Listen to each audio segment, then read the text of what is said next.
bersama Batubara LCM ya. Mohon maaf Pak Ustaz kalau salah gelarnya. Bu Rektor dan Bapak Ibu sekalian yang hadir pada hari ini, ada Pak Wakil Rektor, kemudian para dekan, ketua lembaga, dan beberapa pimpinan, jajaran pimpinan Universitas Hasanuddin. Saya hanya memandu Bapak Ibu sekalian sebentar saja, karena saya kira waktu yang paling penting adalah ketika Pak Ustaz nanti memberikan tausiah dan silaturahmi bersama kita, karena beliau waktunya sangat terbatas dan kita sangat beruntung karena beliau berkesempatan bisa berada di kampus Unhas ini atas bantuan Pak Dr. Sabik. Terima kasih Pak Dr. Sabik bersama alumni Timur Tengah ICAT ya. Pak Sabik ini, Pak Ustaz adalah doktor baru kita yang juga sudah barusan menyelesaikan pendidikan doktor di bidang sosiologi di Unhas, dan sekarang beliau kita minta juga membantu sebagai tenaga pengajar di sosiologi. Kebetulan promotornya adalah Bu Rektor, jadi beliau cukup dalam tanda petik kalau Bu Rektor yang minta mungkin Pak Sabik tidak bisa menolak juga. Begitu Pak Sabik ya. Baik Bapak Ibu sekalian, saya ingin mengundang pada kesempatan pertama kepada Bu Rektor untuk menyampaikan sambutan selamat datang. Silakan kepada Bu Profesor Dwi Aristina Purboen.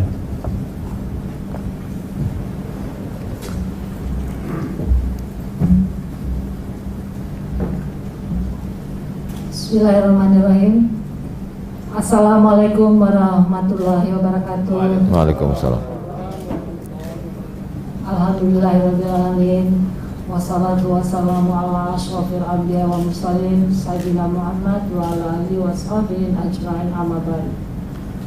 Yang kita hormati dan muliakan tamu kita terhormat Kiai sejuta umat, semiliar umat lah, Bapak Dr. Haji Abdul Somad LC MA. Mari kita beri aplaus sebagai kita didampingi oleh tim beliau dan pengurus ICAT dan Pak Sabik sendiri. Alhamdulillah, ini luar biasa bisa dihadirkan ke sini. Ini betul-betul rezeki, Masya Allah. Saya ingat tadi saya sampaikan ke beliau, tahun lalu kami mengundang beliau melalui berbagai jalur, susahnya minta ampun. Sampai lewat Pak Aksa, sampai pas akhirnya beliau saya dengar masuk kampus, dipotong juga, nggak bisa. Aduh, susahnya Pak Kiai kita ini lebih susah daripada mengundang menteri. Rupanya Allah menunda rezeki ya. Ini tiba-tiba Pak Sabik nelpon, Bu, Pak Uas mau silaturahim. Masya Allah, saya bilang. Sampai nggak bener ini sampai saya mau nanya, Pak Ustadz Abdul Somad yang mana? Saya mau tanya. WA-nya Pak Sabik, Pak Uas Bu. Wah, Masya Allah. Alhamdulillah, ini rezeki buat Unhas dari Allah Subhanahu Wa Taala. Di usia Unhas yang ke-64, kami kalau DS Pak Ustadz selalu upayakan ada terakhir ini tablik akbar atau istighosah. Nah, saat itu ingin mengundang Bapak pada DS yang lalu, tapi rezeki Allah ternyata lebih baik ya, tidak diminta diberikan gitu. Astagfirullah. Terima kasih ya Pak Ustadz. Mari lagi gembira plus lagi ini. Sengaja kita siarkan ke teman-teman Sivitas karena khawatir tentu nanti ada klaster UAS nanti atau klaster Unhas, maka hanya pimpinan saja, yang lain bisa melalui YouTube. Ini sebentar lagi saya pasti dimarahin sama teman-teman nih Pak Ustadz, kenapa nggak bilang-bilang? Ya kalau bilang-bilang nanti perkara lagi. Terima kasih Pak Ustadz, kami di Unhas memang mengupayakan antara iman, ilmu, dan takwa itu harus seimbang. Oleh karena itu kegiatan Asosiasi Pengelola Masjid Kampus kami fasilitasi cukup sangat aktif. Yang tadi saya sampaikan melalui gerakan Unhas mengaji bersama, kemudian dan kegiatan dakwah-dakwah lainnya. Ustadz-ustadz kami kalau hari Jumat ini profesor-profesor tuh pada jadi ustadz juga Pak. Jadi penceramah di mana-mana. Alhamdulillah itu berkah buat Unhas. Jadi kalau mengundang Jumat, sholat penceramah di Jumat di musola-musola atau masjid, nanti ada beberapa profesor adalah guru besar Unhas atau dosen Unhas. Oleh karena itu ya, ini kami rasa suatu modal bagus untuk kita untuk membimbing anak-anak kita menjadi kader-kader yang saya selalu bilang kalau visioner itu bukan visioner dunia aja, kalau visioner itu visioner juga yang sejatinya yaitu akhirat. Oleh karena ini kesempatan ini yang langka ini kita ingin sekali mendengar ceramah langsung dari Pak Kiai kita ini yang ternyata lebih indah dari kalau nonton di YouTube. Tadi beliau buka ini loh, saya bilang, kok kayaknya lebih muda 10 tahun daripada nonton di YouTube. Benar ini, bukan ini dari hati yang tulus dari seorang ibu yang ngomong Masya Allah. Kita ingin dengar langsung pesan-pesan dari Pak Ustadz, Pak Uwas, tentu akan sangat bermanfaat dan berkesan bagi kami dan bagi semua sivitas akademika yang menonton secara virtual. Ini rezeki yang baik di Jumat yang berkah, Masya Allah, di pertengahan bulan yang baik juga. Semoga Allah meridai, memberi rahmat pada hari yang kita lakukan saat ini. Amin. Dan yang paling penting kita doakan Pak Ustadz Dr. Uwas sehat selalu. Amin. Sehingga tetap memberikan pencerahan kepada masyarakat Indonesia dan dunia. Demikian, terima kasih sekali lagi. Terima kasih Pak Sadik dan tim. Terima kasih. Sekali lagi terima kasih Pak Ustadz. Jangan satu kali, kalau bisa berkali-kali. Amin. Nanti pas tidak pandemi kita bikin istighosah yang besar. Amin. Amin. Wassalamualaikum warahmatullahi wabarakatuh. Waalaikumsalam warahmatullahi wabarakatuh. Waalaikumsalam. Terima kasih. Jazakallah. Terima kasih kami sampaikan kepada Bu Rektor. Jadi saya tambahkan Pak Ustadz sedikit. Taman Andre ini namanya kampus ini Pak Ustadz. Iya. Artinya bahasa Makassar itu tak pernah jemu. Masya Allah. Berarti kalau Pak Ustadz datang satu kali akan datang berkali-kali. Amin. Itu artinya Taman Andre Pak. Taman Andre. Masya Allah. Baik Bapak Ibu sekalian, karena ini sifatnya silaturahmi dan tausiah dan sifatnya terbatas, mohon maaf Bapak Ibu yang menonton, mohon maaf karena protokol kesehatan dan sebagainya sehingga kita harus hanya bisa menyiarkan ini melalui YouTube Unhas dan YouTube Pak Ustadz. Jadi ada dua saluran yang Bapak Ibu bisa nonton di rumah atau di mana saja, masih di kantor. Barangkali saya terlebih dahulu Pak Ustadz ingin memperkenalkan dulu jajaran Unhas yang hadir pada hari ini karena ini sifatnya silaturahmi supaya nanti juga Pak Ustadz bisa mengenal lebih. Ini yang pertama saya kira saya perkenalkan Pak Ustadz, Dr. Sadik.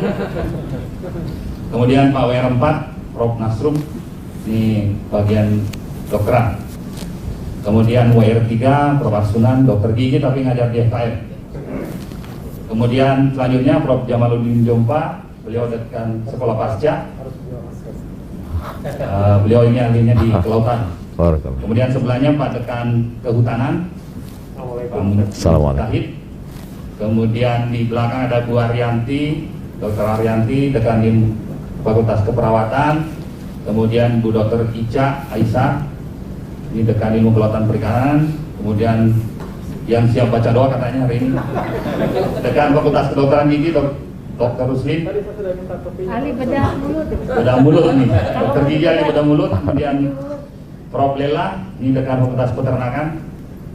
Kemudian Prof. Rahman Kadir, Dekan Fakultas Ekonomi dan Bisnis. Kemudian ada mewakili Dekan Pertanian KWD 2, Dr. Senal. Ada Direktur IT, Dr. Iswar. Kemudian Dekan FKM, ini juga Pak Ustadz juga nih. Pak Ustadz di sini beliau sering baca doa juga, Dekan FKM. Masya Allah. Pak Dr. Aminuddin, kemudian Dekan Farmasi, Pak Profesor Subhan. Saya kira Ada beberapa orang yang masih akan menyusul kayak kelihatannya, termasuk Ketua Asosiasi Masjid Kampus Perbuduk. Baik, saya kira saya akan mempersilakan secara langsung kepada Pak Ustaz. Iya. Kalau nanti sekiranya waktunya cukup, mungkin akan ada sesi diskusi, tapi sangat tergantung pada waktu yang dimiliki oleh Pak Ustaz. Iya. Waktu saya persilakan, Pak Ustaz. Silakan. Izin wa ta'ala. Amin ya rabbal alamin. Tahun 1998, 22 tahun yang lalu, beberapa anak Indonesia mendapat beasiswa ke Al-Azhar Kairo, Mesir. Lebih kurang 100 orang.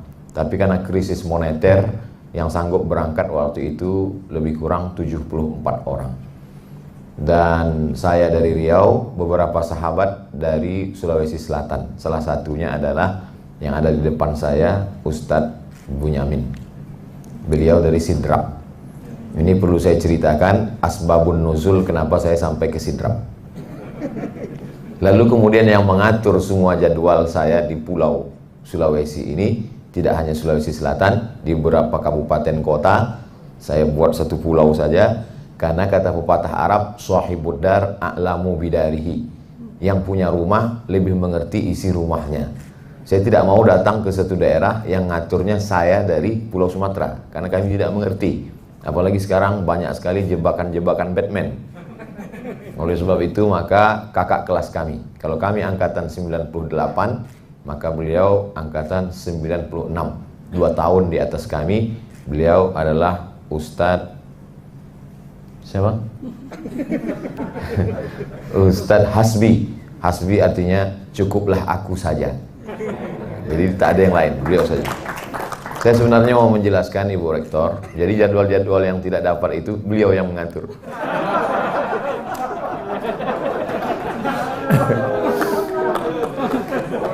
Tapi di atas itu semua, kami ada senior-senior lagi yang pada tahun 96 dia sudah tamat dari Azhar dan sudah pulang ke Sulawesi Selatan. Itulah dia Dr. Sabik. Sabik artinya bahasa Arabnya sabik, lebih dulu. Ya, jadi dia lebih dulu pulang dari kami. Jadi 96 dia pulang, 98 baru saya sampai ke Kairo. Jadi kalau menurut urutan nasab, kami memanggil kakek kepada dia. Senior di atas kami jauh. Nah, jadi jelaslah bagaimana saya sampai di Sidrap tadi malam. Terus kemudian khutbah Jumat tadi di Masjid Polres Parepare. Lalu kemudian sampai ke Universitas Hasanuddin. Nasab alur ceritanya itu jelas, semuanya berawal dari silaturahim. Jadi dulu ketika kami di Kairo itu ada ikatan-ikatan. Begitu sampai kita di Kairo, saya menggabungkan diri dengan KSMR, Kelompok Studi Mahasiswa Riau. Jumlahnya hanya 75 orang saja. Yang paling besar dari mulai atas namanya KMA, Kekeluargaan Mahasiswa Aceh. Di bawah Aceh itu ada HMM, Himpunan Mahasiswa Medan. Tapi anggotanya paling banyak 100-150. Yang terbesar di antara semua ikatan itu adalah KKS, satu pulau Sulawesi, 500 orang.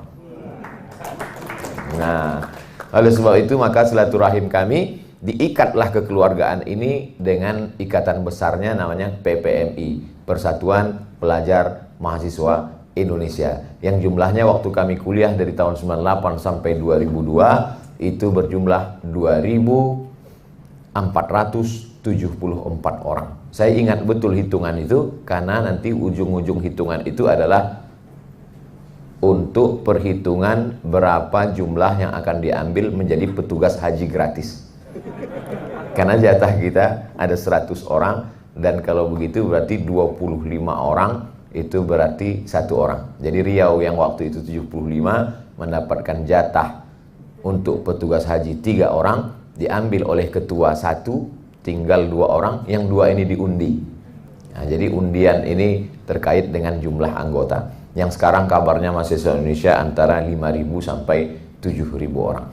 Jadi persaudaraan kami, persahabatan kami sudah dibina dari mulai Mesir sampailah pulang kemari.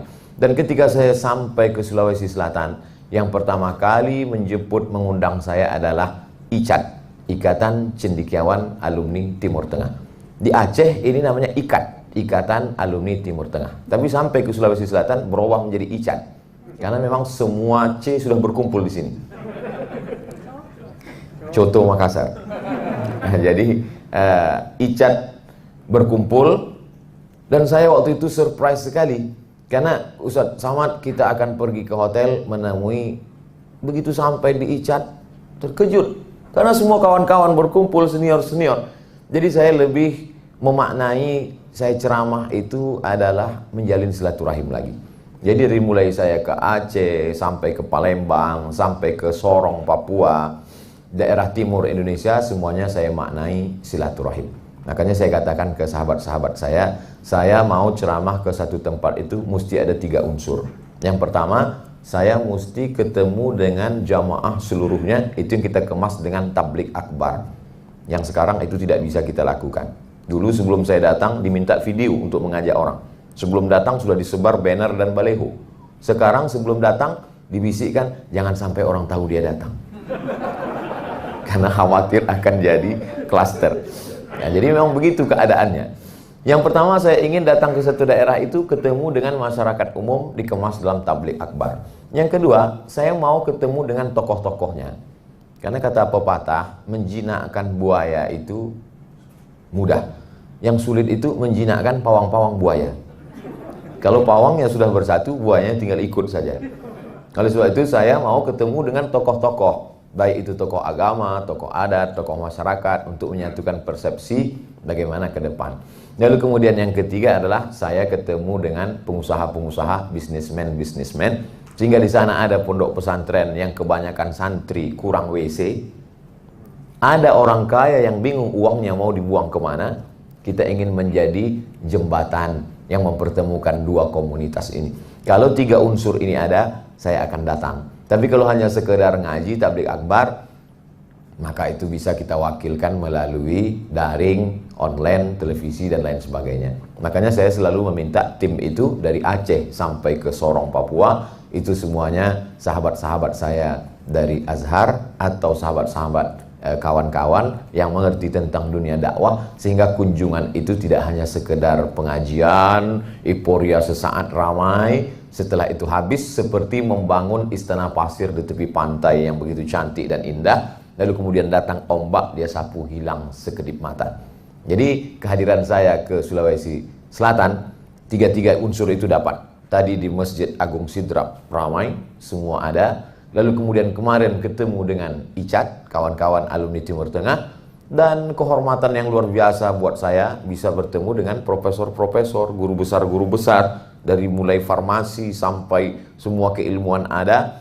Lalu kemudian pula beberapa pengusaha-pengusaha itu untuk mensupport dakwah. Dan saya kira itulah makna dari silaturahim yang diajarkan Nabi. Man ahabba ayyubsatalahu fi rizqihi, siapa yang mau dilapangkan rezekinya, wa yunsa'alahu fi atharihi, mau dipanjangkan umurnya, falyasil rahimahu, hendaklah dia menyambung tali silaturahim. Sampainya saya ke Universitas Hasanuddin, ini adalah berkat dari silaturahim kita bersama. Mudah-mudahan bersahabat di dunia, bertetangga di surga insyaallah. Amin ya rabbal alamin.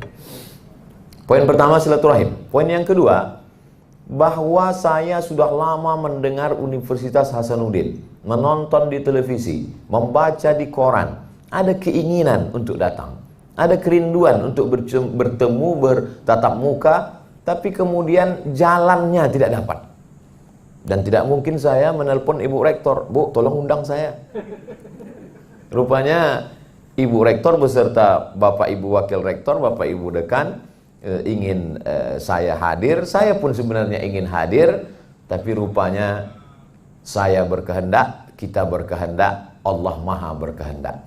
Menurut kehendak Allah, kita bertemu di saat pandemi, orang tidak begitu ramai. Pertemuan ini lebih mesra dan lebih dekat. Pertemuan ini insya Allah lebih baik. Masalah orang menonton, dia bisa akan tonton melalui siaran yang akan kita share di channel Ustadz Abdul Somad Official. Jangan lupa komen, subscribe, like, and share. Tiba-tiba saja besok diupload Ustadz Somad di Unhas. Tentu orang akan komen, kenapa kami tidak diundang? Kenapa tidak dikasih tahu? Ustadz Asbi jangan cemas, jawab saja, pandemi corona. Oleh sebab itu maka kehadiran kerinduan yang sudah lama ini tadi begitu sampai di lantai 8, saya tidak langsung duduk di kursi melihat hijau, Masya Allah. Saya tidak tanya ke tim, karena saya yakin tim ini pun baru pertama kali juga sampai di situ. Kita tunggu saja Ibu Rektor menjelaskan. Lalu kemudian Ibu Rektor datang, Ibu Rektor baru saja selesai daring dari berbagai macam seluruh Indonesia. Lalu kemudian beliau jelaskan, itu Ustadz Somad yang merah adalah rumah sakit. Jadi ternyata universitas ini punya rumah sakit. Jadi artinya kalau Ustadz Somad datang ke Unhas, jangan khawatir sakit, rumah sakit sudah siap, besar. Dan ternyata Ustadz Somad silakan cicipi coklat, ini coklat juga buatan Universitas Hasanuddin. Jadi rasanya saya sudah banyak juga ke universitas, tapi yang mengurus rumah sakit sampai coklat baru Universitas Hasanuddin. Ini saya katakan, Bu, jadi universitas ini ngurus rumah sakit sampai coklat. Bukan cuma itu Ustadz Somad, kita punya ternak ayam.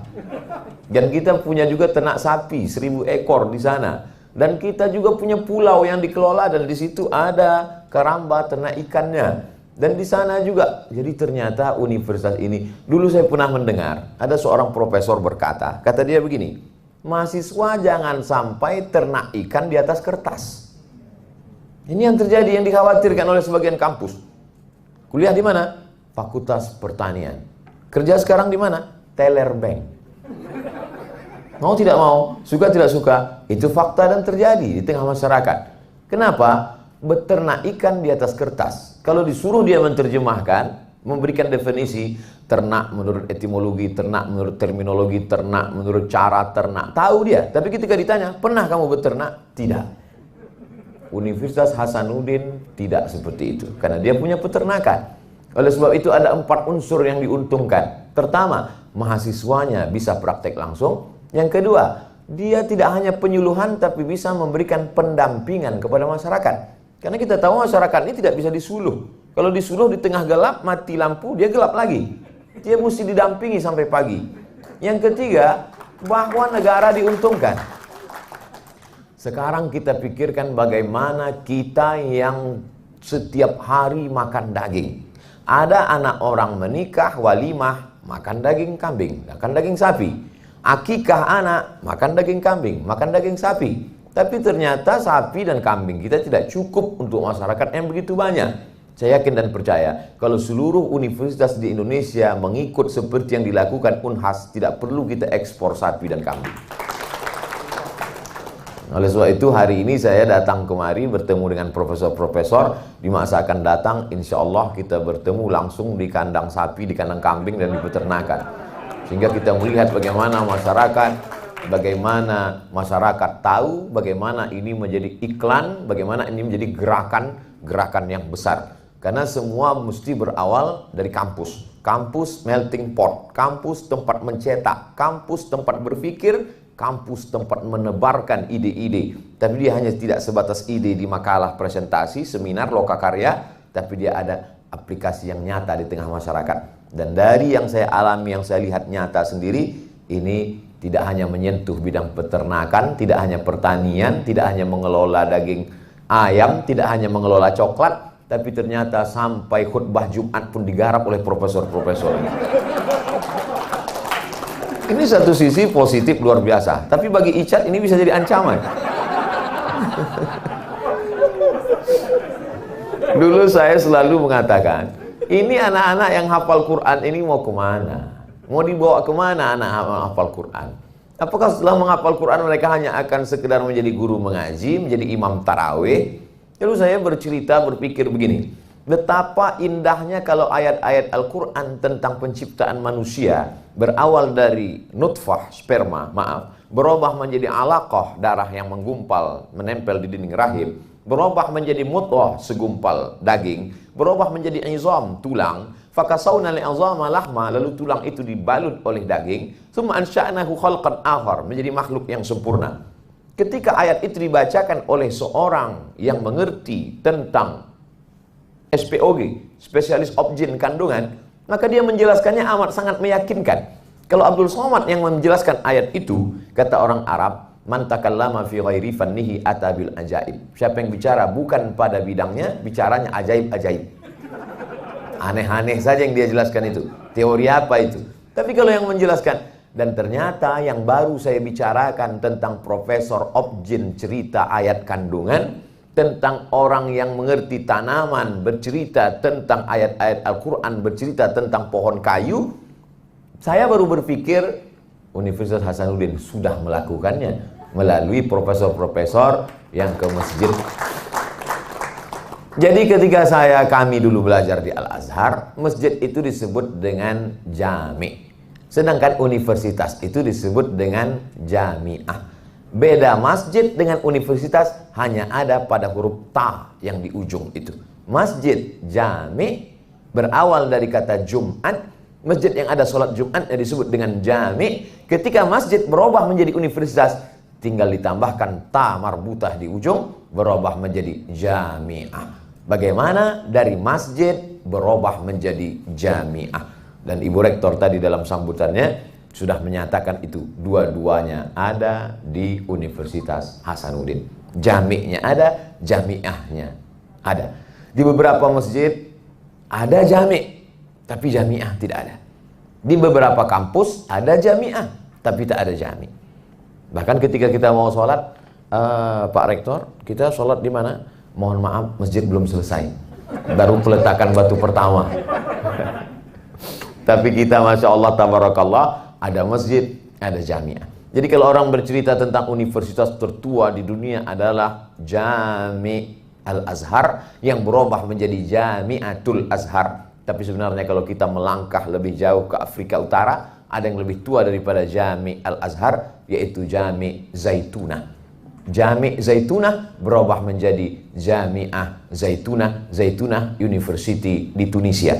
Kalau kita melangkah lagi lebih jauh ke Afrika Utara, sudah mendekati ke arah Eropa, maka sesungguhnya ada jami' yang lebih tua lagi, itu yang disebut dengan Jami' Karawiyin, yang berubah menjadi Jami'ah Karawiyin. Dan beberapa sahabat kami dari Sulawesi Selatan, alumni tamat dari Jami'ah Karawiyin. Yang paling tua hari ini ada 3, Jami' Al-Azhar, Jami' Zaitunah, Jami' Karawiyin. Tidak bisa dipisahkan antara jami' dengan jami'ah. Ketika jami' dipisahkan dengan jami'ah, akan lahirlah profesor-profesor sekuler, liberal, jauh dari agama. Puncak daripada sekuler dan liberal adalah ateis. T, Tuhan. Is, keyakinan. A, tidak. Ateis, keyakinan yang meyakini tidak ada Tuhan. Apa makna ilmu pengetahuan kalau dia tidak bertuhan?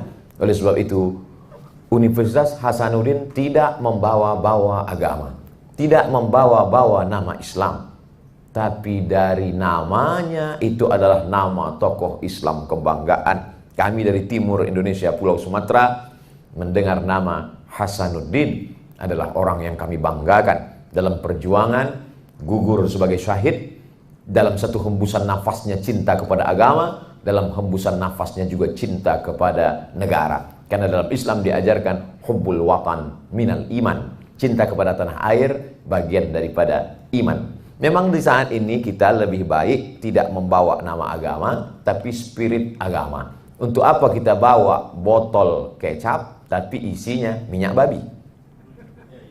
Tapi jangan pula kita lebih baik botol minyak babi isinya kecap. Kita tidak bicara demikian.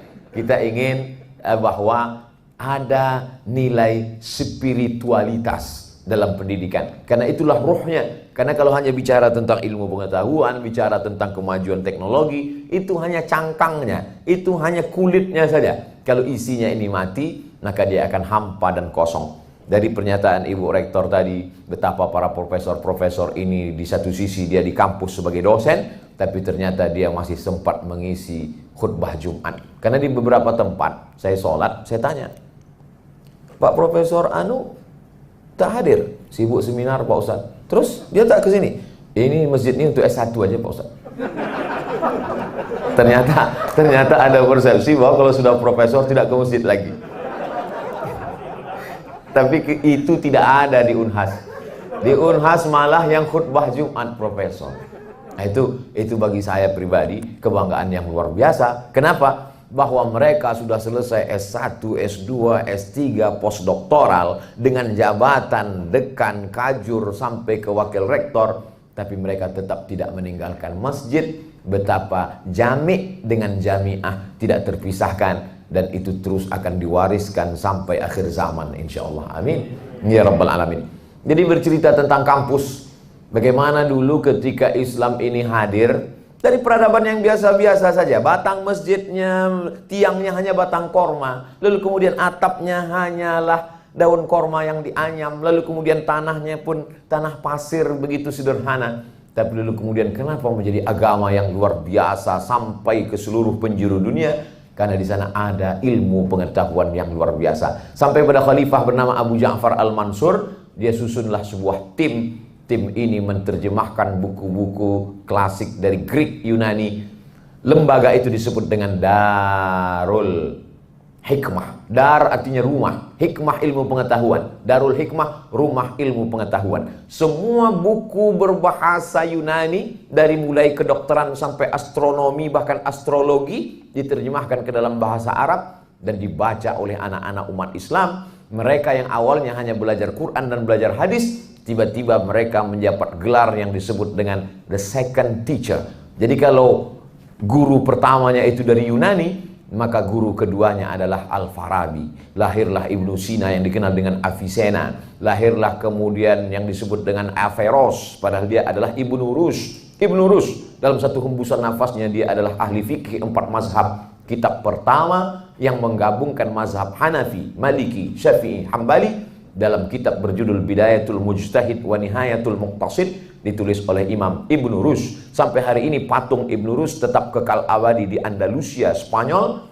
Waktu mereka menghancurkan semua tokoh-tokoh Islam, tapi Ibnu Rus tidak. Mengapa? Karena Ibnu Rus punya 2 sisi. Satu sisi dia sebagai ahli fikih, tapi juga satu sisi lain dia sebagai seorang ahli filsafat yang dikenal dengan Averroes, Ibnu Rus. Ketika orang barat belajar kedokteran, mana buku yang mereka baca? Buku yang menjadi referensi utama mereka sampai hari ini adalah The Canon of Medicine, terjemahan dari buku berjudul Al-Qanun fit Tib. Kanon mereka terjemahkan Qanun, Qanun undang-undang, Tib kedokteran. Artinya apa? Orang Islam dalam satu hembusan nafas ada zikirnya, ada doanya, ada selawatnya, ada istighfarnya, tapi dia tetap juga berpikir tentang alam semesta. Wa fil ardi ayatun lil muqinin. Di bumi ini ada ayat-ayat. Selama ini yang kita pahami ayat kursi, ayat Al-Fatihah, ayat surat Al-Baqarah, tapi ternyata ada ayat-ayat. Inna fi khalqis samawati, dalam penciptaan langit ada ayat. Wal ardi, penciptaan bumi ada ayat. Waqtilafil laili wan nahar, penciptaan siang dan malam ada ayat. Allah menyebut itu sebagai la ayatin, ayat-ayat. Tapi yang bisa membaca itu siapa? Liulil albab. Ulil albab yang bisa membaca itu. Siapakah ulil albab itu? Alladzina yadhkurunallaha. Mereka yang selalu menyebut, mengingat Allah qiyaman, ketika mereka berdiri, wa qu'udan, ketika mereka duduk, wa ala junubihim, ketika mereka berbaring. Tapi mereka tidak hanya berzikir, wa yatafakkarun, mereka berfikir. Keseimbangan inilah yang mesti ada di kampus. Kecerdasan spiritual, kecerdasan intelektual, kecerdasan emosional. Karena kalau tidak, itu hanya akan menjadi peradaban yang hampa belaka. Kalaulah peradaban itu dilihat dari bangunan, maka tidak ada peradaban yang lebih hebat daripada peradaban Fir'aun. Karena piramid sampai hari ini kokoh tegak berdiri. Kalaulah peradaban itu dilihat bagaimana memahat bukit-bukit, tidak ada peradaban yang lebih hebat daripada peradaban kuil Petra di Yordania. Karena mereka mampu watanhituna minal jibali buyuta. Kamu bisa memahat gunung-gunung itu menjadi bangunan yang kokoh, cantik dan indah. Tapi mana peradaban Muhammad SAW?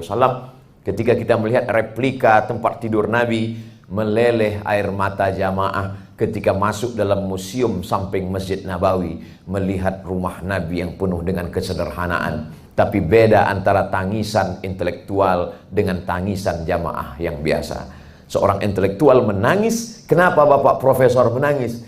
Karena ternyata yang menyelamatkan dunia alam semesta dari kehancuran adalah orang yang dulu tidur di atas pelepah korma itu, Pak Ustadz. Tapi jamaah lain ditanya, kenapa ibu menangis? Uangku sudah habis belanja beli ceret kuning, Pak Ustadz. Yang kita inginkan adalah tangisan seorang yang merenung dengan perenungan dan pemikiran yang mendalam. Oleh sebab itu maka kampus lagi-lagi mencetak Kampus ini akan mengeluarkan para sarjana, para peternak, para orang-orang yang berkecimpung dalam dunia medis, mereka yang ahli dalam bidang entrepreneur, tapi tetaplah akhir dari puncak kehidupannya. Sekarang kita sedang berhadapan pada generasi milenial yang hidupnya simple saja.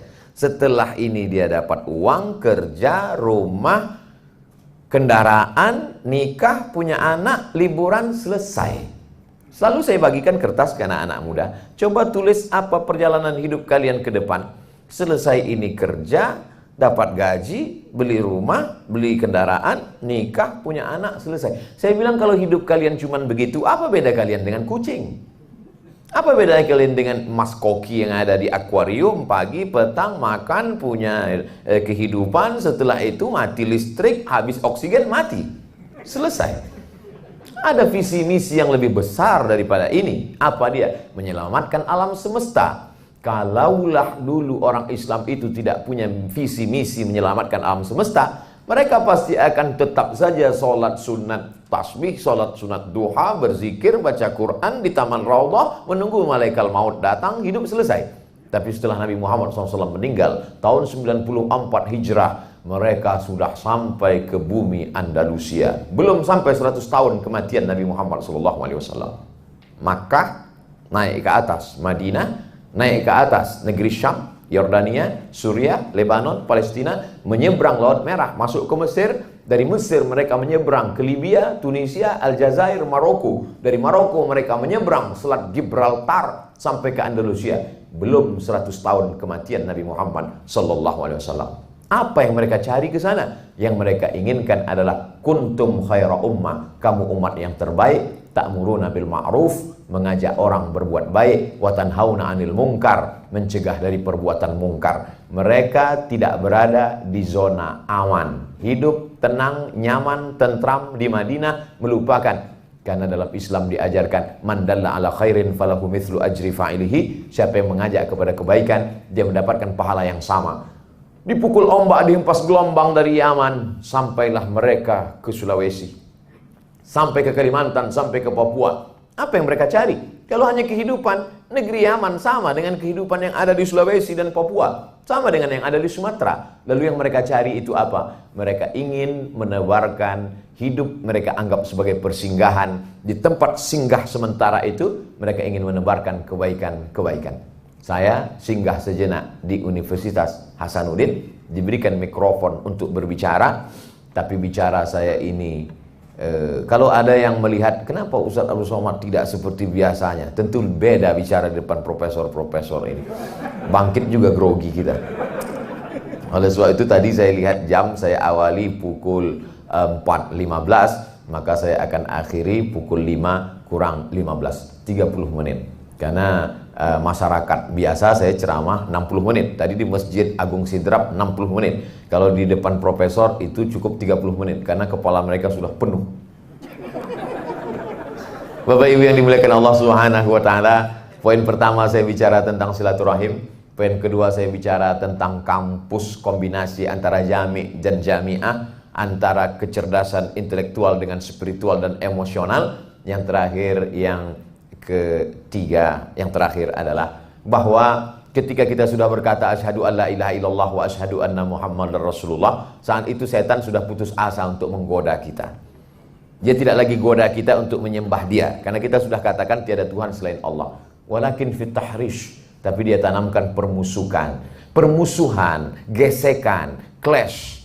Kata pepatah orang Melayu, sedangkan telur ayam disangka lagi tersentuh, apalagi hati manusia. Oleh sebab itu, ada terjadi clash, komunitas-komunitas. Saya alhamdulillah sudah banyak bertemu dengan komunitas-komunitas. Ada namanya komunitas hijabers, ada namanya komunitas bikers subuhan, ada namanya komunitas paskas, pasukan. Saya sangka pasukan khusus, rupanya pasukan amal soleh ngumpul beras. Macam-macam komunitas saya sudah jumpa. Rata-rata semua komunitas ini adalah komunitas hijrah, yang awalnya bertato, yang awalnya berkecimpung dengan dunia malam, lalu kemudian mereka hijrah. Apakah setelah hijrah selesai? Ternyata belum. Di antara komunitas ini terjadi gesekan-gesekan, sakit hati, ketersinggungan, dan lain sebagainya. Oleh sebab itu kehadiran saya juga Setan sudah putus asa untuk mengajak kita menyembah dia, tapi dia tanamkan ada gesekan permusuhan. Kata-kata Abdul Somad mungkin menyinggung perasaan, tidak berkenan di hati. Apa sih kelebihan dia? Beratnya pun tak sampai 50 kilo. Lebih dulu kami, Ustaz Somad berapa lama di Mesir? Kami yang lebih lama. Kami lebih lama di Kairo daripada Ustaz. Bapak, saudaraku, kalau cerita lebih lama di Timur Tengah, onta lebih lama lagi. Oleh sebab itu maka kita tidak bicara itu, karena ketika kita merasa diri kita lebih, kita akan merasa sakit hati melihat orang yang lebih. Tapi kalau kita merasa diri kita paling rendah, paling bawah, di saat itulah kita tidak bisa lagi. Kenapa? Karena tidak ada lagi yang lebih rendah daripada tanah. Dan filosofi seorang muslim, dia menempelkan yang paling tinggi ke tempat yang paling rendah. Di saat itu dia katakan subhana rabbiyal a'la wa bihamdi. Saya tidak ingin menyinggung perasaan orang, sebab saya dimanapun berada, saya selalu merasa adalah seorang sahabat yang sedang menjenguk sahabat-sahabatnya. Saya datang ke Sulawesi Selatan, saya adalah sahabat, saya adalah junior, saya adalah adik kelas yang sedang datang bersilaturahim kepada sahabat-sahabat saya. Oleh sebab itu saya tidak pernah menggurui, saya tidak pernah menceramahi. Lalu kenapa akhirnya Ustaz ceramah juga? Karena dikasih mikrofon tak boleh ditolak. Yang ada itu tolak bala, tolak mikrofon tak ada. Kesempatan ini amat sangat bermakna buat saya, bicara di ruang senat, bicara di depan guru besar, dibicara di depan rektor, kesempatan yang luar biasa. Man ahsana ilaikum, siapa yang berbuat baik kepada kamu, fakafi'uhu, balaslah. Fa illam tajidu, kalau kamu tidak sanggup membalas, fad'u lahu. Tak dapat saya membalas budi baik ibu rektor, bapak ibu wakil rektor, bapak ibu dekan, hanya Allah yang dapat membalas. Doanya pun diajarkan Nabi, jazakumullahu khairal jaza. Terima kasih yang tak terhingga. Mohon maaf atas segala kesilapan dan kekhilafan. Sampai akhir zaman, insya Allah sekali jaya, Universitas Hasanuddin tetap jaya sampai akhir dunia, insya Allah. Amin ya rabbal alamin. Terima kasih, mohon maaf. Wassalamualaikum warahmatullahi wabarakatuh.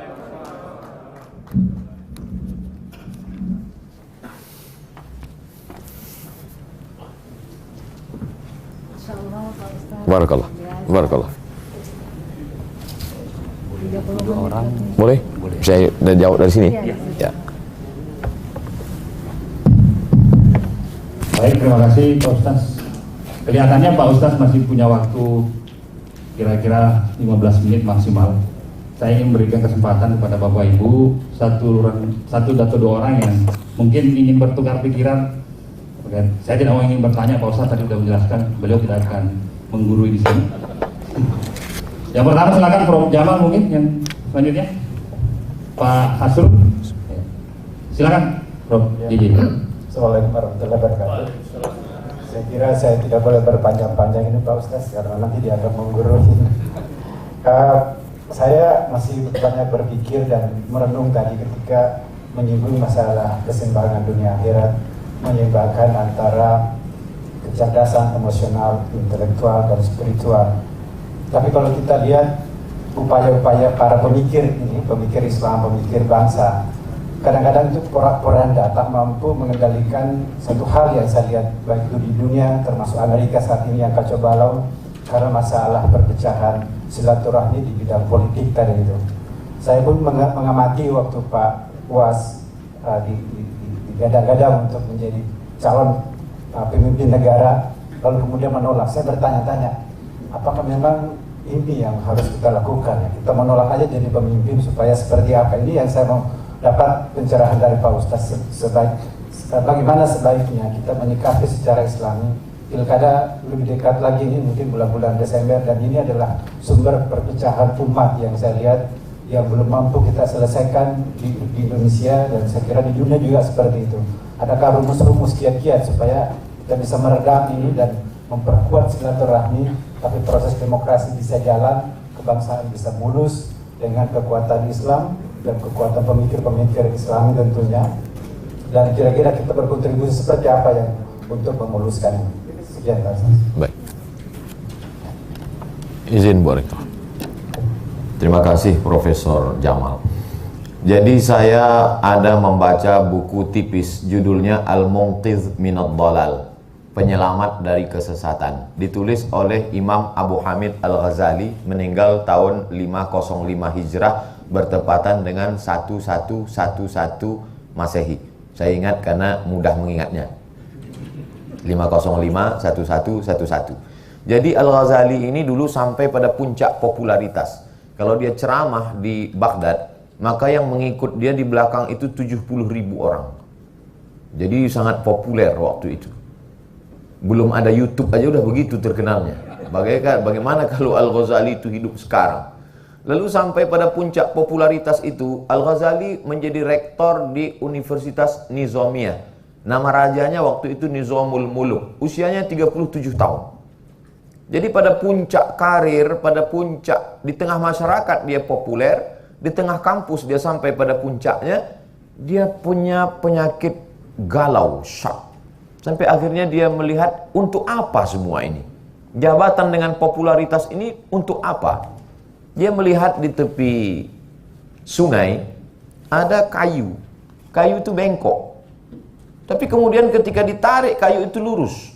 Betapa ternyata mata ini menipu. Mata menipu. Yang kita lihat bengkok, ternyata ketika ditarik lurus. Mata tidak benar melihat sesuatu. Berapa banyak kita tertipu oleh mata. Ketika kita lihat di YouTube tua, ternyata muda.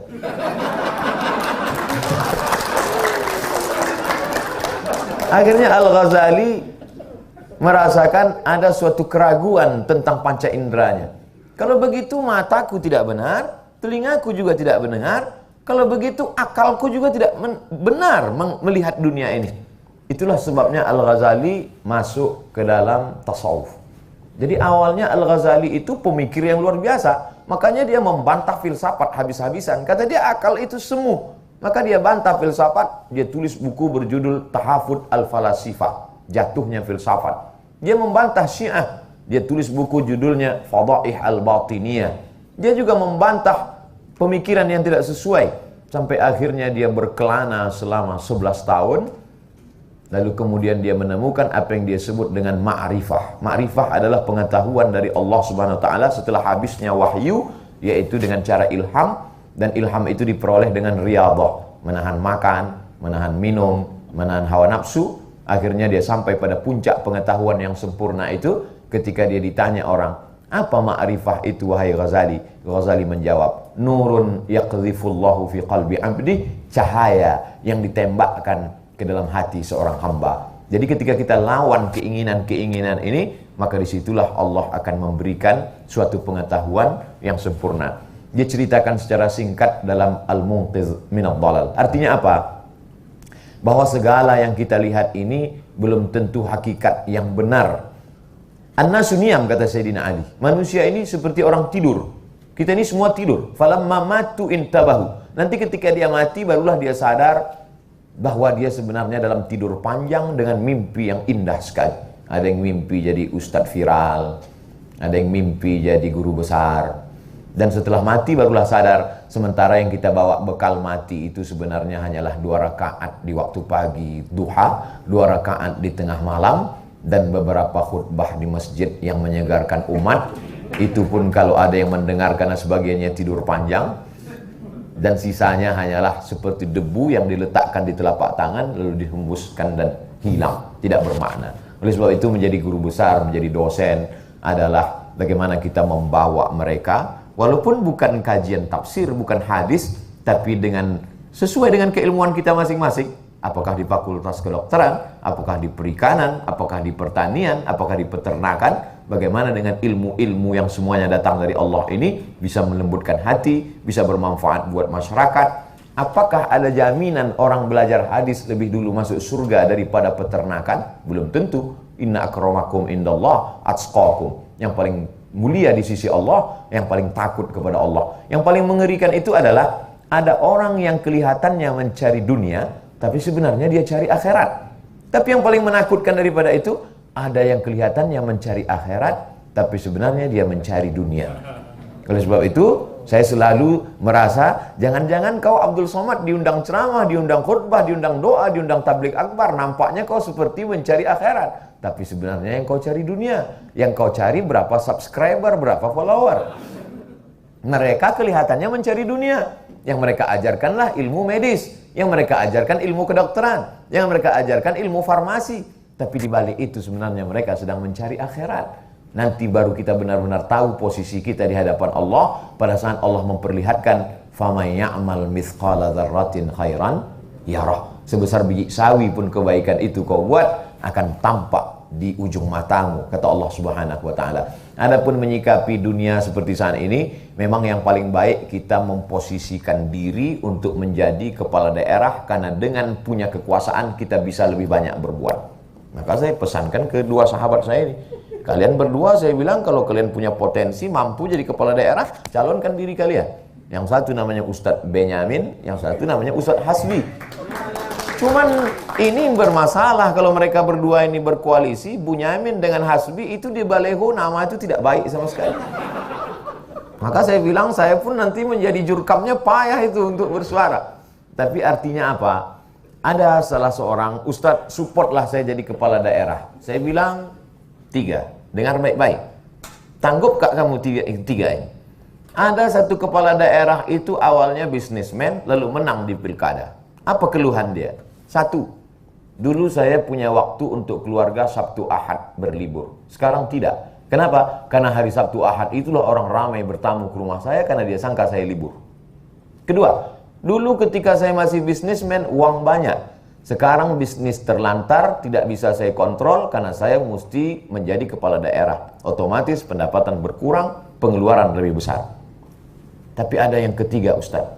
Apa itu? Saya merasa ada kepuasan batin karena saya bisa alokasikan APBD untuk penggali kuburan. Saya bisa buat uang ini untuk pondok tahfiz Quran. Saya bisa arahkan uang ini. Maka beberapa orang yang datang untuk minta pendapat, kontribusi pemikiran. Bagaimana kalau saya mencalon Pak Ustadz? Saya tanya, siap tidak kamu kehilangan 2, dapat 1? Yang 2 ini jelas, yang 1 ini belum jelas. Kalau siap, silakan maju. Kalau tidak, siap-siap gila. Karena kalah pasti, menang belum tentu. Yang menang itu selalu menang, walaupun calonnya tidak menang, dia tetap menang. Itu tim sukses. Yang namanya tim sukses itu tidak pernah kalah. Oleh sebab itu saya hampir sampai hari ini alhamdulillah di Sulawesi Selatan kita juga banyak pilkada. Maka saya tanya ke Ustadz, nanti kalau saya datang ke sana ada calon-calon? Tidak. Karena calon-calon ini saya tidak mesti mengangkat tangan dia, tidak perlu pose 2, nomor 3, nomor 4. Foto saja pun kadang sudah bisa dijadikan baleho. Oleh sebab itu maka alhamdulillah, maka saya tidak datang tiba-tiba saja masuk ke suatu kota, tidak. Tapi ada sahabat-sahabat yang tahu ini bahaya, ini lampu kuning, ini lampu merah. Tapi mendudukkan orang soleh untuk dapat jabatan kekuasaan seperti mendudukkan Nabi Yusuf alaihissalam penjaga perbendaharaan Mesir, maka kalau bisa kita mampu, kita yang duduk di situ. Tapi kalau kita tidak mampu, kita dudukkan orang yang baik. Kalau kita juga tidak mampu, maka kita berdoa supaya Allah menempatkan yang baik. Alhamdulillah di beberapa kabupaten kota saya menghimbau masyarakat, ketika Anda mengambil paku untuk mencoblos kertas, sesungguhnya saat itu bukan hanya sekedar mencoblos kertas, tapi itu adalah persaksian di hadapan Allah. Saya hamba Allah bersaksi orang ini layak menjadi bupati, wali kota, gubernur saya 5 tahun ke depan. Ala adullukum ala akbaril kabair. Maukah kamu kutunjukkan dosa terbesar di antara dosa besar? Pertama syirik. Insya Allah kita selamat dari syirik. Yang kedua uququl walidain. Insya Allah kita selamat dari durhaka. Yang ketiga yang paling mengerikan, syahadatuz zur, kesaksian palsu. Maka jangan sampai kita memberikan kesaksian palsu. Saya tidak berani memberikan kesaksian palsu, karena kesaksian palsu itu akan ditanya. Inna sam'a pendengaran, wal basar penglihatan, wal fuad hati dan pikiran. Dengar baik-baik, lihat baik-baik, pikirkan baik-baik. Dengar baik-baik, bagaimana track recordnya? Lihat baik-baik, baca. Pikir baik-baik, istikharah. Usolli sunnatal istikharah politik lillahi ta'ala. Supaya diselamatkan Allah. Saya merasa tidak sanggup mampu untuk duduk di situ, tapi saya berusaha mencerdaskan umat, karena kita tinggal bukan lagi di kerajaan Goa, di kerajaan Bugis Makassar, tapi kita tinggal di negara kesatuan Republik Indonesia. Kita pakai sistem demokrasi. Dalam demokrasi, suara terbanyak adalah suara Tuhan. maka kita mesti mensupport kalau menurut kita benar. Tapi saya yakin Bapak dan Ibu tidak akan terjebak pada itu. Kenapa? Karena dijaga oleh status PNS. PNS itu selamat, salamatan fid din, salamatan fid dunya wal akhirah. Karena dia tidak akan bisa terjebak. Ustaz kok tahu? Karena dulu saya PNS. Demikian Prof jawab. Afwan, barakallah. Baik, terima kasih Ustaz. Selanjutnya saya persilakan Pak Dr. Hasrul. Insya Allah sebentar lagi ini Profesor Hukum Pak Ustaz. Jadi lagi mengusul Profesor beliau. Silakan Pak Prof Lulu.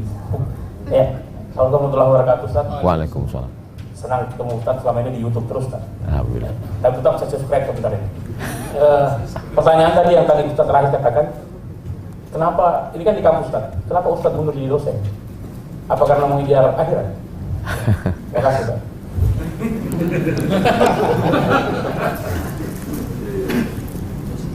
Pertanyaan Dr. Hasrul, yang bertanya Dr. Hasrul, tapi pertanyaannya selevel profesor.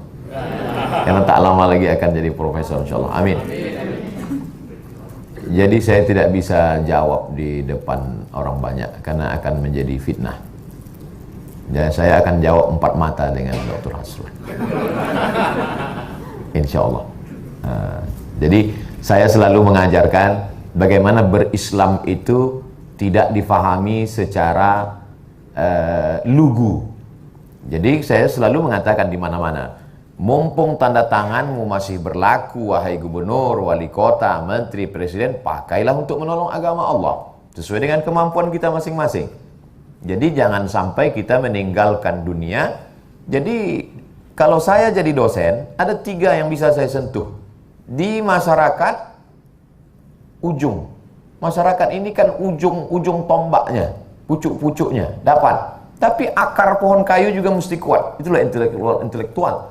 Jadi nampaknya memang kalau saya masuk ke kampus, di kelas itu ada 25 orang, tapi saya sedang membentuk pemikiran mahasiswa saya, maka saya amat senang masuk ke dalam kampus. Jadi saya tidak meninggalkan kampus karena ingin mengejar akhirat, lalu kemudian tidak. Kampus mesti disentuh. Ada 3 yang tidak boleh ditinggalkan. Pertama, masyarakat umum. Yang kedua, kampus, karena kampus itu adalah akarnya. Pohonnya boleh tumbang, tapi akarnya tidak boleh tercabut. Akan tumbuh tunas-tunas yang baru. Dan yang ketiga adalah penguasa. Penguasa juga mesti didekati, diarahkan ke jalan Allah. Kalau kita sanggup menjadi penguasa, kita duduk di situ. Kalau tidak sanggup, maka kita mendudukkan orang-orang yang layak, seperti yang dilakukan oleh nabi-nabi zaman dulu, mensolehkan pemimpin-pemimpin. Seandainya engkau tahu doamu itu dikabulkan, diterima Allah, kata Imam Ahmad bin Hanbal, meninggal tahun 241 Hijrah di Baghdad, kalau kau tahu doamu itu dikabulkan Allah, mintalah doa hanya satu saja, doa pemimpin yang adil. Karena kalau dapat satu, maka keadilannya sampai ke seluruh negeri yang ada wilayah kekuasaannya di sana. Oleh sebab itu menjadi dosen adalah impian setiap orang.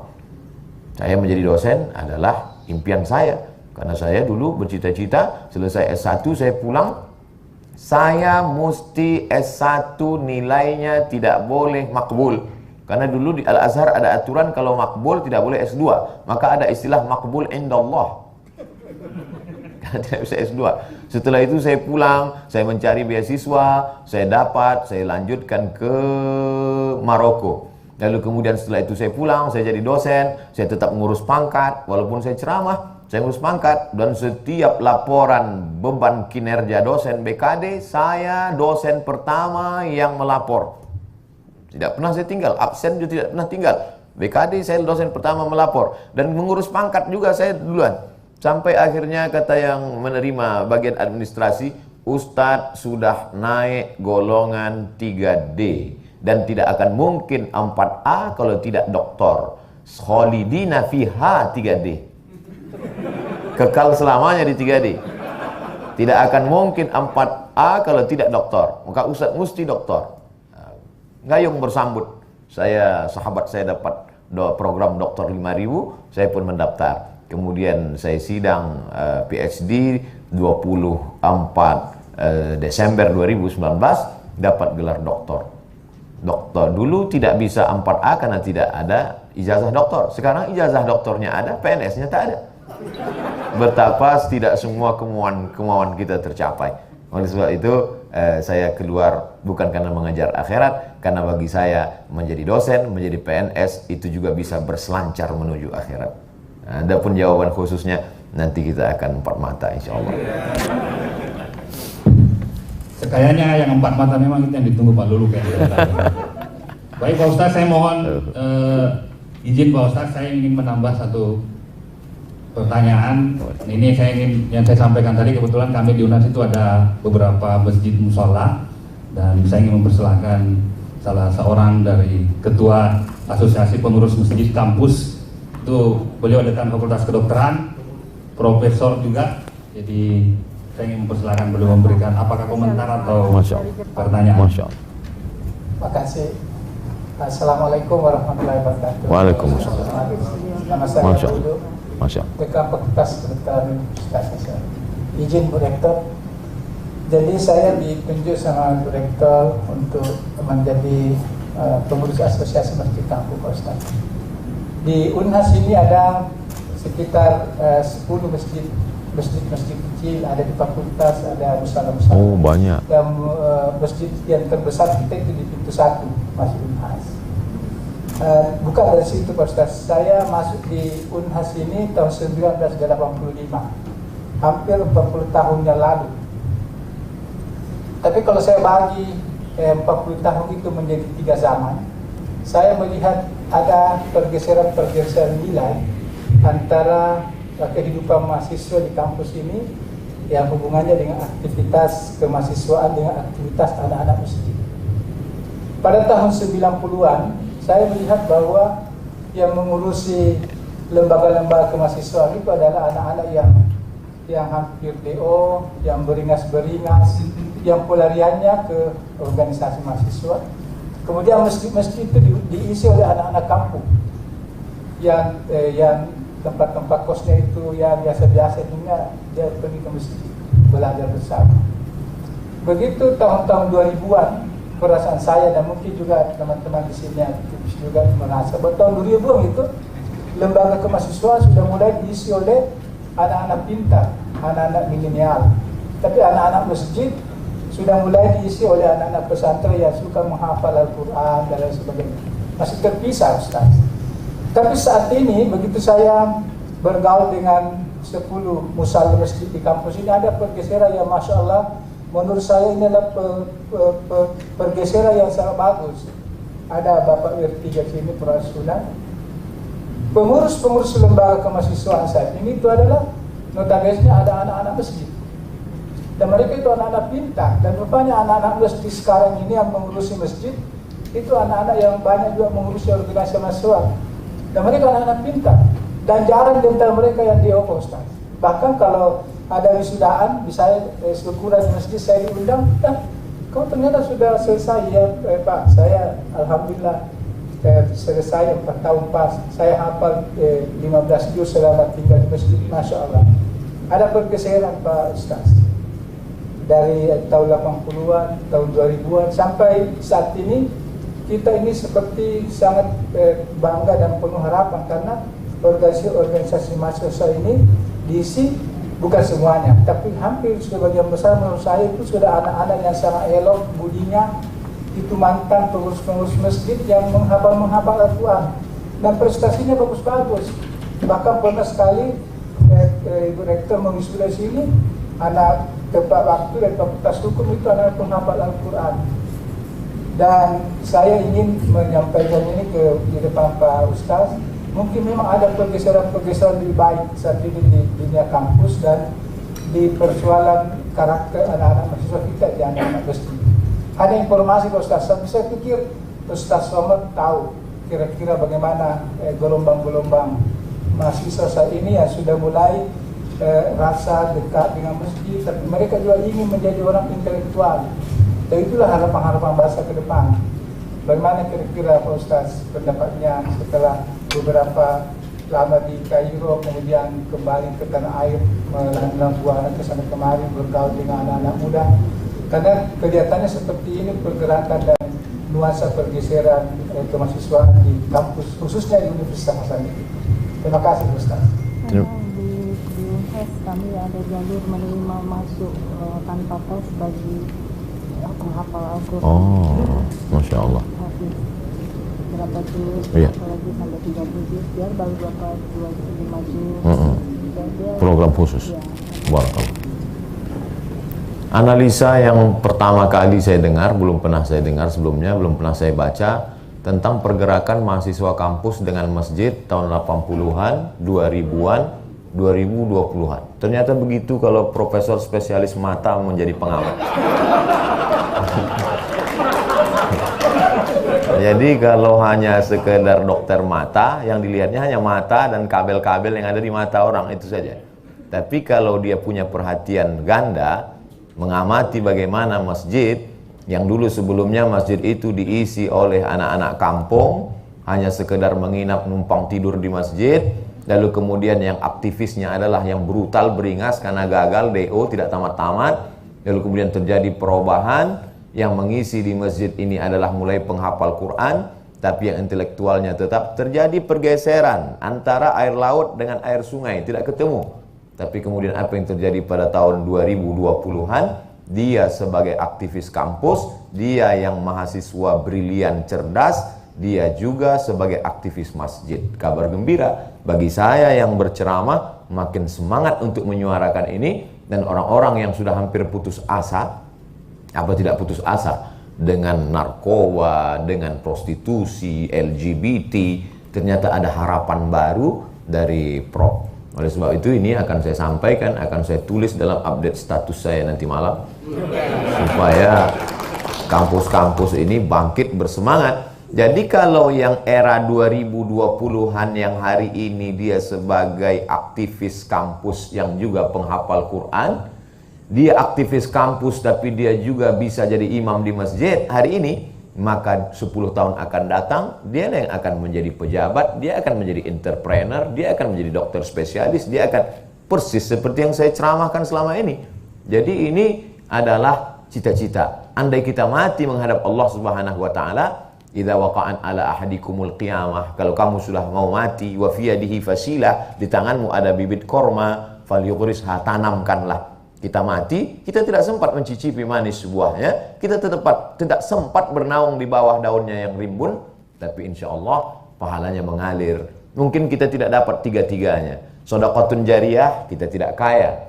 Ilmun yuntafa'u bih, mungkin ilmu kita tidak ikhlas, tapi ada satu dapat, waladun solihun. Tidak hanya anak biologis, tapi lebih daripada itu adalah anak pemikiran kita, anak yang kita didik. Maka insya Allah mahasiswa-mahasiswa ini ke depan, mereka yang akan memimpin negeri ini ke depan insya Allah.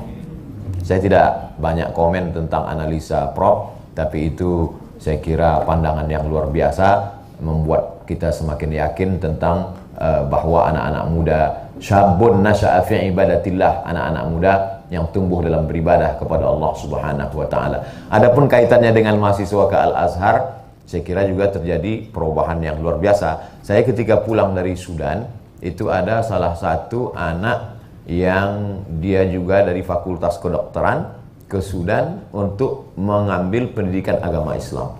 Nah, jadi terjadi pergeseran. Dulu kan tidak begitu.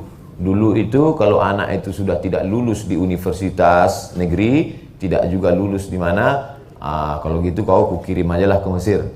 Sehingga pulangnya pun tidak jadi Musa, banyak juga yang jadi Fir'aun.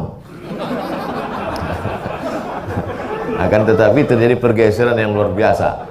Sekarang yang dikirim itu adalah anak yang hafal Quran, yang berprestasi, sehingga mereka ketika pulang nanti juga akan bagaimana inputnya, begitu juga outputnya. Jadi pernah kami beberapa dosen duduk waktu saya masih aktif, bagaimana kita membahas kurikulum mata pelajaran ini. Jadi kita waktu itu berdebat di hotel untuk membuat ini silabus. Lalu ada salah satu sahabat kami, dosen, dia katakan gini, kita tidak usah terlalu ngotot untuk memasukkan materi ini. Jangan-jangan kita mempersiapkan makanan Raja Wali, tapi sebenarnya yang akan memakan ini hanya bebek kampung.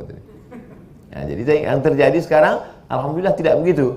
Jadi intelektual dia, aktivis dia, hafal Qurannya juga hebat, sholat berjamaahnya juga mantap, dan mereka ini adalah generasi-generasi tahfiz dan good looking, insya Allah. Ke depan mereka ini yang akan membangkitkan semangat. Ganteng-ganteng mereka. Demikian Prof. Terima kasih masukannya. Jazakumullah khairan. Terima kasih Pak Ustaz. Bapak Ibu sekalian, karena waktu juga akhirnya saya kira pertemuan ini saya sampaikan Ibu Rektor tadi, mudah-mudahan Pak Ustaz ada waktu lagi kembali ke Unhas. Amin, amin.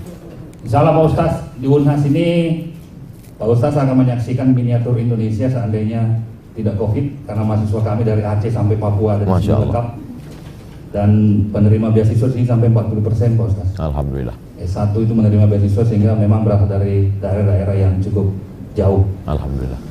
Oh ya, saya lupa tadi, ini ada juga Bu Dekan Fakultas Hukum, Ustaz Profesor Farida. Barakallah. Nah, ini juga saya mau perkenalkan satu Pak Ustaz, ini Presiden Mahasiswa Unhas, ini juga pengurus masjid juga nih. Masya Allah.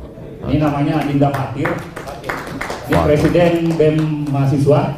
Ini juga saya saksikan sendiri, beliau sering sekali ke masjid dan musala. Alhamdulillah. Tentunya bersama saya, maksud saya Pak Ustaz.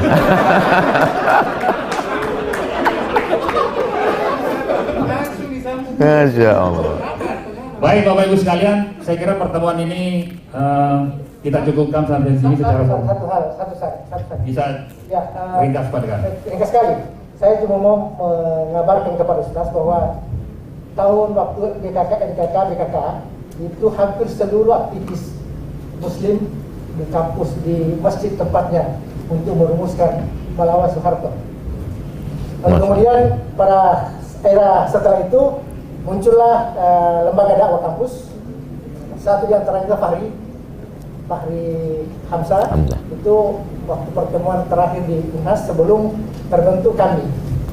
Kemudian terakhir yang saya mau ingin katakan bahwa sungguhnya munculnya gerakan-gerakan seperti itu karena difasilitasi oleh Ibu Rektor. Serius. Dulu ada pembiaran, tidak ada koordinasi dari rektorat. Apa buktinya? Itu kan ada gerakan mahasiswa berjamaah itu sangat luar biasa. Saya diam-diam sangat mengagumi itu Ibu Rektor Pusat. Karena tidak banyak rektor yang mau melakukan itu. Karena takut dicap sebagai kampus yang ini dan itu. Ini saya kira rektor ke depan juga harus melakukan itu. Ya. Harus lebih intens lagi. Bukan sekedar ini, bukan karena Ibu Rektor Senda. Ya. Saya bisa membandingkan sebelumnya, dan ini satu-satunya rektor yang memfasilitasi dengan formal mengeskakan untuk melakukan itu, dan itu yang membuat kita punya mahasiswa. Alhamdulillah dulu itu kan tawuran sangat luar biasa tuh. Ya. Kalau Ustaz Somad itu membaca Quran, yang dibaca adalah bagaimana teman-teman sini suka ribut. Tapi setelah Ibu Rektor mungkin karena naluri perempuan, bukan naluri wanita, naluri perempuan, Ya. sehingga itu menjadi lebih baik. Saya terima kasih. Assalamualaikum warahmatullahi wabarakatuh. Waalaikumsalam warahmatullahi wabarakatuh. Ada ungkapan seorang sosiolog muslim namanya Abdurrahman Ibnu Khaldun yang dikenal dengan bukunya yang populer Muqaddimah Ibnu Khaldun. Kata beliau, ar-ra'iyah ala dini mulukihim. Rakyat itu mengikut agama raja-rajanya, penguasa-penguasanya. Jadi mengapa bisa terbentuk ada kampus dengan intelektualitasnya, dengan masjidnya, dengan gerakan tahfiznya? Tadi disampaikan Ibu Rektor bahwa mahasiswa yang hafal Quran dari mulai 5 juz, 10 juz sampai yang khatam 30 juz, ada skala prioritas penerimaan tanpa tes dan kelebihan lainnya, itu tentu ada keputusan. Tapi saya tidak terlalu banyak menyebut perempuan di sini karena saya khawatir video ini dipotong nanti untuk calon-calon pilkada perempuan.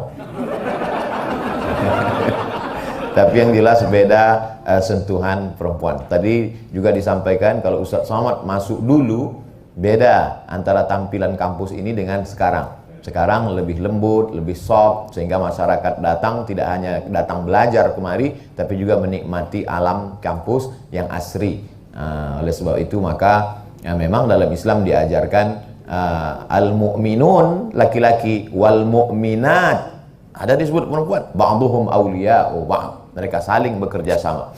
Man amila salihan, siapa yang berbuat kebaikan, min zakarin au unsa, perempuan, wa huwa mu'minun, syaratnya ada iman, falanuhyiyannahu hayatan thayyibah, maka kami akan berikan mereka kehidupan yang baik. Jadi tidak benar bahwa Islam diskriminatif terhadap perempuan. Bahkan di beberapa hadis lebih dikuatkan perempuan. Man ala salasa banatin, siapa yang mendidik membesarkan 3 anak perempuan. Lalu kemudian Fa'addabahunna, dia didik dengan pendidikan yang baik. Wa zawwajahunna, dia nikahkan dengan orang baik-baik. Wa ahsana ilaihinna, dia buat baik. Falahul jannah. Mungkin khusus membahas perempuan ini dalam pertemuan khusus di masa akan datang. Terima kasih Pak Ustaz. Bapak Ibu sekalian, saya ingin menutup pertemuan ini tentunya dengan doa, dan saya kira akan lebih makbul kalau kita meminta izin kepada Pak Ustaz untuk memimpin doa supaya bangsa ini diberi keselamatan, secara khusus kepada Unhas diberikan keberkahan, dan kepada kita semua yang hadir di tempat ini dan yang menonton bisa diberikan keberkahan oleh Allah SWT. Kami persilakan Pak Ustaz. Di beberapa kampus saya diminta membaca doa karena memang banyak profesor tak bisa baca doa. Tapi di Unhas ini sengaja itu diberikan ke saya karena semua profesor di sini bisa khutbah dan bisa doa. Jadi kalau diberikan kepada satu saja, yang lain cemburu. Nah, itu maka diberikan ke saya. Banyak silap salah kita, banyak gurauan kita tidak berkenan di hati. Sebelum berdoa kita beristighfar, minta ampun kepada Allah. Astaghfirullahaladzim, astaghfirullahaladzim, astaghfirullahaladzim, alladzi la ilaha illa huwal hayyul qayyum wa atubu ilaih. A'udzubillahi minasyaitonir rajim. Bismillahirrahmanirrahim. Alhamdulillahirabbil alamin, arrahmanir rahim, maliki yaumiddin, iyyaka na'budu wa iyyaka nasta'in, ihdinas siratal mustaqim, siratal ladzina an'amta 'alaihim ghairil maghdubi 'alaihim waladdallin. Amin. Allahumma shalli 'ala sayyidina Muhammad wa 'ala ali sayyidina Muhammad. Allahumma ja'al hadhil jami'ata jami'atan mubarakah. Jadikanlah Universitas Hasanuddin ini universitas yang penuh berkah. Takharraja minhal ulama waz zu'ama. Keluar dari universitas ini orang-orang yang berilmu sekaligus orang yang dapat memimpin negeri ini menjadi baldatun thayyibatun wa rabbun ghafur. Allahumma hafaz abana'ana wa banatina min kulli su' wa syar. Jaga mahasiswa-mahasiswi kami dari segala perbuatan keji dan mungkar ya Allah. Allahumma unsurna fa innaka khairun nasirin. Tolong kami karena engkaulah sebaik-baik penolong. Hasbunallah wa ni'mal wakil, ni'mal maula wa ni'man nasir. Wala haula wala quwata illa billahil aliyil azim. Allahumma waffiq ulata umurina. Ibu rektor kami, bapak-bapak wakil rektor, semua pemimpin-pemimpin di kampus ini, condongkan hati mereka untuk berbuat ikhlas menolong agamamu dengan kekuasaan yang kau titipkan di tangan mereka ya Allah.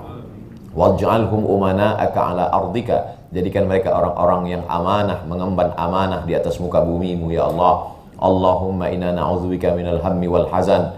Jauhkan kami dari susah hati dan kesulitan, wal ajzi wal kasal. Jauhkan kami dari sifat lemah dan malas, wal jubni wal bukhul. Jauhkan kami, lepaskan kami dari sifat pengecut dan pelit, wal aidaini wa ghalabatir rijal. Jangan sampai kami dililit hutang dan dikuasai orang lain.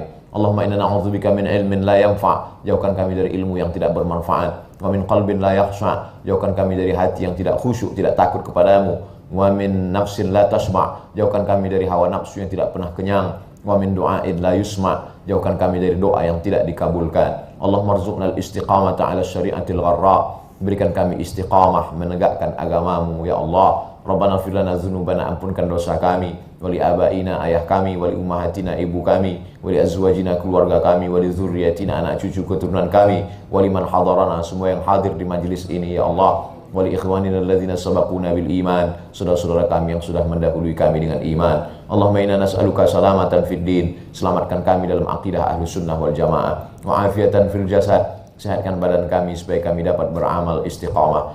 Wa ziyadatan fil ilmi. Tambahkan ilmu kami supaya amal kami sesuai dengan sunnah. Wa barakatan fil rizqi. Berkahi rezeki kami supaya kami bisa berinfak dan bersedekah. Wa taubatan qablal maut. Dosa kami banyak, beri kami taubat sebelum mati. Wa rahmatan indal maut. Berikan rahmat ketika kami melewati mati. Wa maghfiratan ba'dal maut. Berikan kami ampunan sesudah mati. Allahumma hawwina alaina fi sakaratil maut. Ringankan kami ketika kami melewati sakaratul maut. Wan najata minan nar. Selamatkan kami dari api neraka. Wal afwa indal hisab.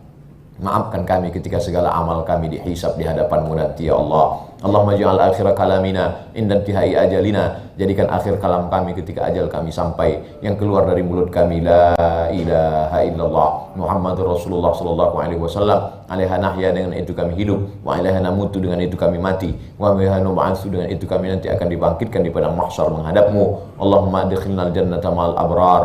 Masukkan kami ke dalam surga-Mu, ma'al habibil mustafa fi jannatikal ula, bersama Nabi Muhammad dalam surga jannatul firdaus. Rabbana atina fid dunya hasanah wa fil akhirati hasanah wa qina adzabannar. Wa sallallahu ala sayyidina Muhammad wa ala alihi wa sahbihi wasallam walhamdulillahi rabbil alamin.